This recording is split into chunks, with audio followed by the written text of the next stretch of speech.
Vi ska snart se en film där läraren Carolina Viktorsson leder en lektion i geografi med klass 7. Ämnet för dagens lektion är Jordens plattor rör sig. Carolina börjar med att förbereda eleverna för texten genom att sammanfatta vad den handlar om. Carolina förklarar tydligt för eleverna att textens syfte är att förklara hur olika naturformationer skapas. Till exempel höga bergskedjor och vulkaner på grund av att jordskorpan rör sig på olika sätt. När Carolina har förberett eleverna är nästa steg att läsa texten stycke för stycke med eleverna. När eleverna läser så vägleder Carolina dem i att söka viktig nyckelinformation i de 3 styckena. Eleverna identifierar och markerar. De markerade nyckelorden eller nyckelfraserna har Carolina sedan förberett genom att skriva i en lista på ett papper som hon delar ut till eleverna. Eleverna brukar egentligen skriva listan tillsammans med Carolina, men den här dagen så hanns inte det med. Så därför delades den färdiga listan ut istället. Carolina har följt lärobokstextens mellanrubriker och grupperat nyckelinformationen utifrån dem. Nu är markeringen av nyckelinformationen klar. Nästa steg är för eleverna att konstruera en egen sammanfattande text som de skriver tillsammans med Carolinas stöttning. Det eleverna skriver ska ha samma betydelseinnehåll som läroboken, men de formulerar med egna meningar och använder då nyckelinformationen från stödordslistan. Nu får vi se hur Carolina stöttar eleverna i sin utveckling av både kunskap och språk.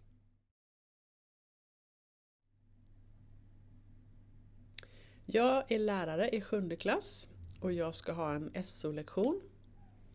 Jag använder Reading to Learn-modellen i min undervisning. Och varför tycker jag att den är så bra? Jo, förut så valde jag en text som handlar om ekonomi.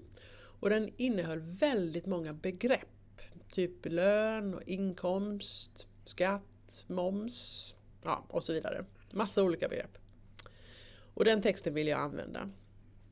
Sen hade vi ett prov och då märkte jag att resultatet visade att de kom ihåg innehållet bättre och att de också kunde stava orden. Och det var ju ett fantastiskt resultat. Det fick mig att vilja använda Reading to Learn även framöver.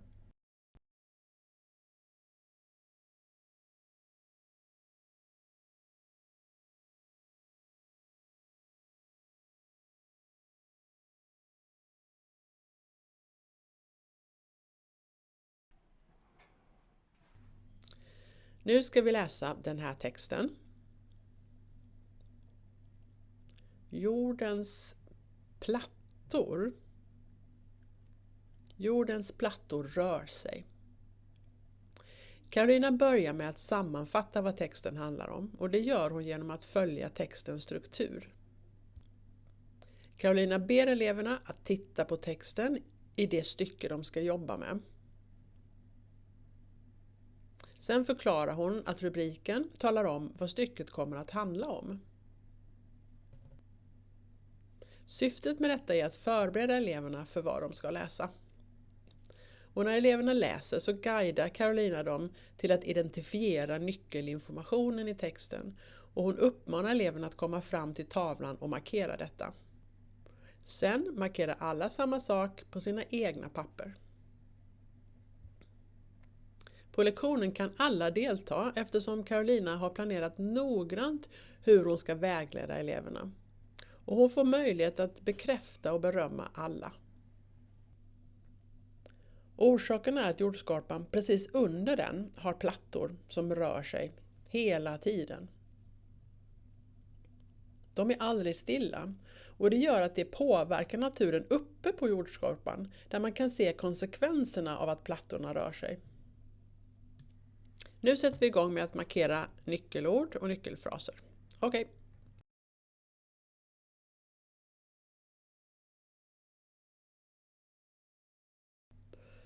Vi fokuserar på det här stycket. Det tar upp olika sätt som plattorna rör sig på. Och hur rör de sig då? Jo, det finns 3 ord som vi kan se som talar om hur plattorna rör sig. Hur kan ni se det i just det här stycket? Vad säger du? Ja, de kolliderar, 2 plattor krockar med varandra. Det är en huvudmening, du får markera den. Ska jag markera den eller den? Markera den. Bra.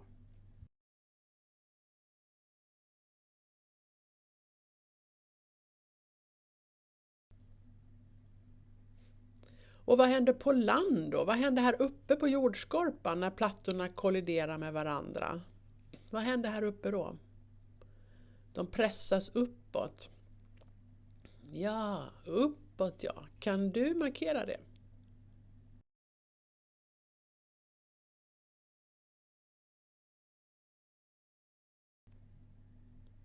Bra. Du tecknade nyss hur det går till. Hur tecknade du? Just det, pressas uppåt. Bra.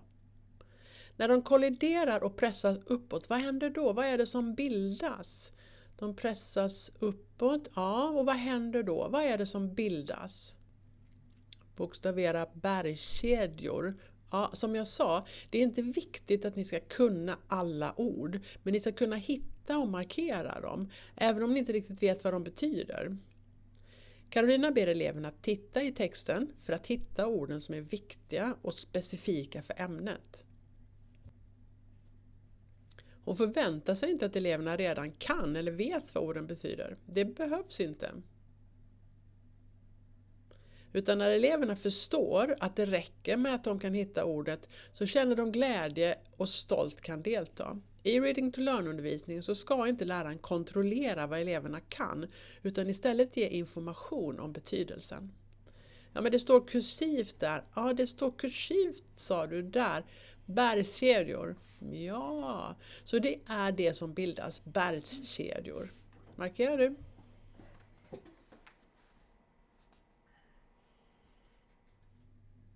I Europa så finns det 2 bergskedjor som har pressats uppåt i många, många miljoner år i Europa.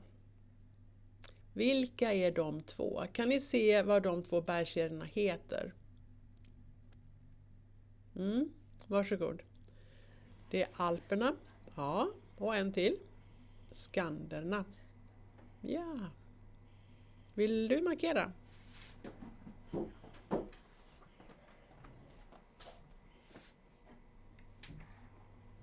Ska jag markera ordet och? Ja, om du vill. Hörrni, kom här och titta. Carolina använder det typiska Reading to Learn-mönstret när hon samtalar med eleverna.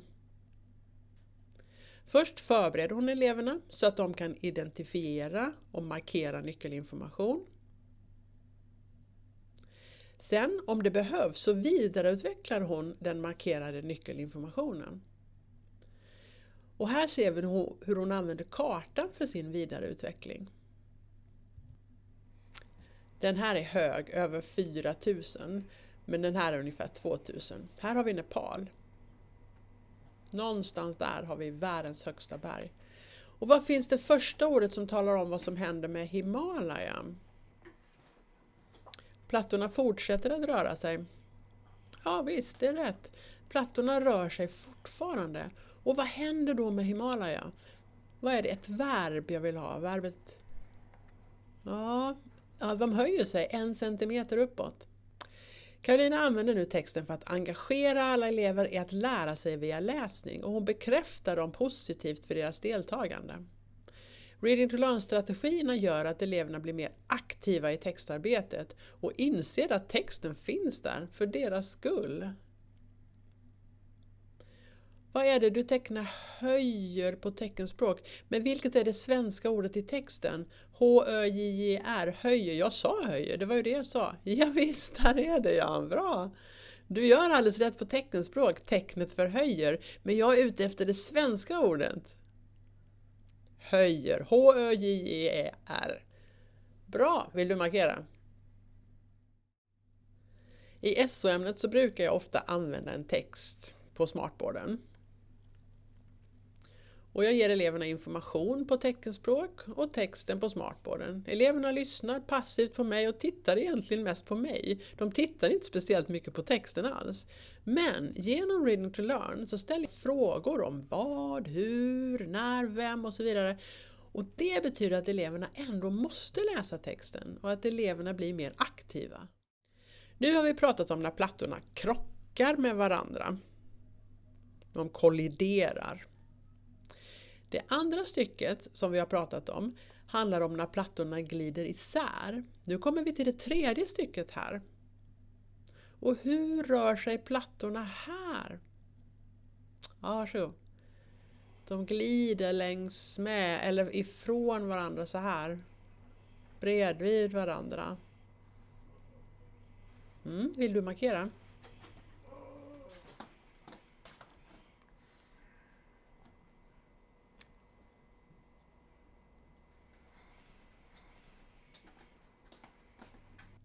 Carolina har skrivit ner nyckelinformationen som eleverna markerade under läsningen. Och nu tydliggör hon var nyckelfraserna kommer ifrån så att eleverna är säkra på kopplingen till texten de har läst.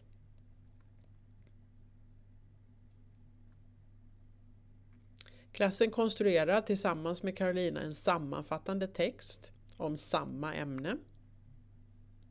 Och då diskuterar de hur de vill uttrycka stödordens nyckelinformation i en egen text. Det vi ska göra nu är att ni ska konstruera, alltså göra en text. Vi kommer använda orden ni har markerat och titta på hur vi ska uttrycka oss med dem i en skriven text. Det här är orden som ni har markerat. Högst upp har vi rubriken här till första stycket.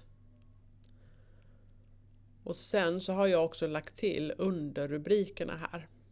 De som hör ihop med bilderna här, ni vet. Här har vi underrubrik 1, underrubrik 2 och underrubrik 3. Är det okej för er? Okej.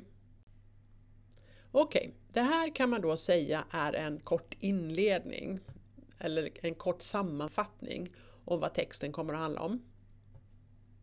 Ni har markerat det här rör sig åt olika håll. Vad var det handlade om? När vi ska göra den gemensamma texten, konstruera en text som eleverna ska göra tillsammans. Då har vi nyckelfraserna och nyckelorden i en lista. Och om eleverna är lite osäkra på hur de ska börja så har jag förberett vilka stödfrågor jag ska ställa för att hjälpa dem att komma igång. Komma på hur de ska skriva. Vad ska jag skriva först? Kan ni berätta vad plattor är för något kanske? Mitt förslag är: jordens plattor rör sig på olika sätt.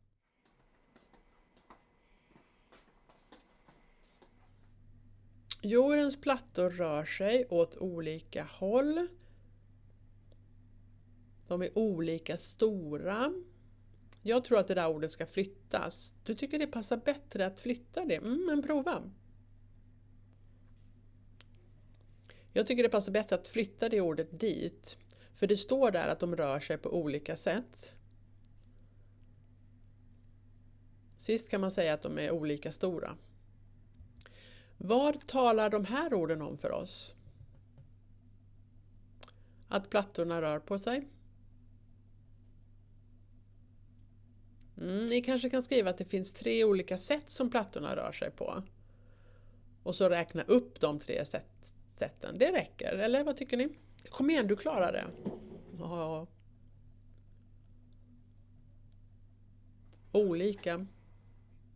RTL-pedagogiken stöttar även utvecklingen av teckenspråk inom skolans olika ämnesområden, eftersom det utgör vägen till elevernas förståelse av skriftspråket.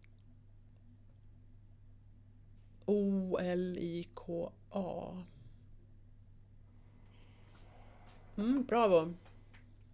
Plattorna rör sig på 3 olika sätt. Kommer ni ihåg vilka 3 det var? Ja, det första var kolliderar. Just det, vi har alla 3 sätten här. Hur ska vi formulera det i texten då?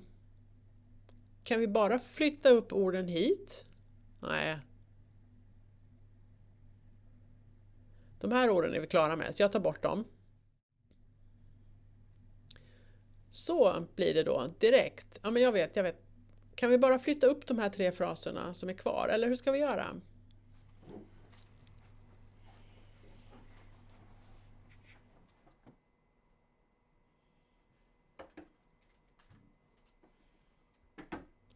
Rör sig mot. Men hur skriver jag glider längs med? Ja, eller så kan du skriva på vissa ställen så krockar plattorna med varandra. Så kan du skriva istället.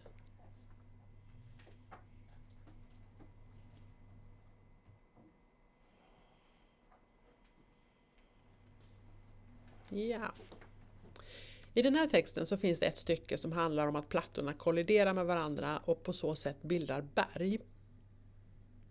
Vi har också pratat om världens högsta berg, Himalaya.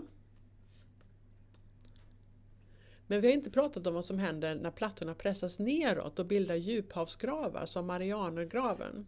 Så jag har tagit med det i nyckelorden och nyckelfraserna. Där har jag lagt till det.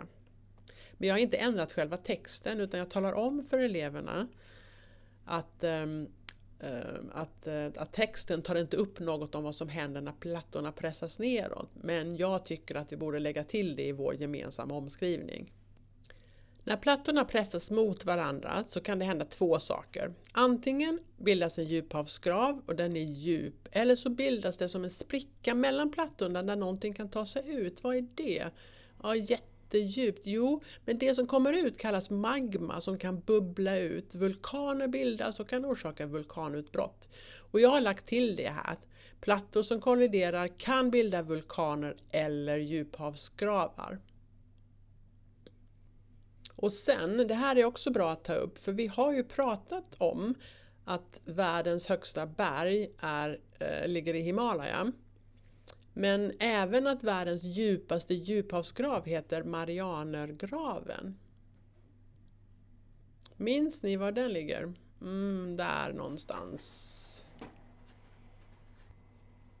Någonstans där, ja. Där. Den är jättedjup och smal, ungefär 10 000 meter ner i havet. Okej, jag ser att ni behöver en paus och jag behöver också en paus. Jag märkte under min Reading to Learn-utbildning som handlar om de här olika momenten att jag var lite tveksam. Jag visste inte riktigt hur jag skulle hitta den där vad, vem, hur-frågorna att markera. Jag var lite osäker och förberedelserna tog väldigt lång tid.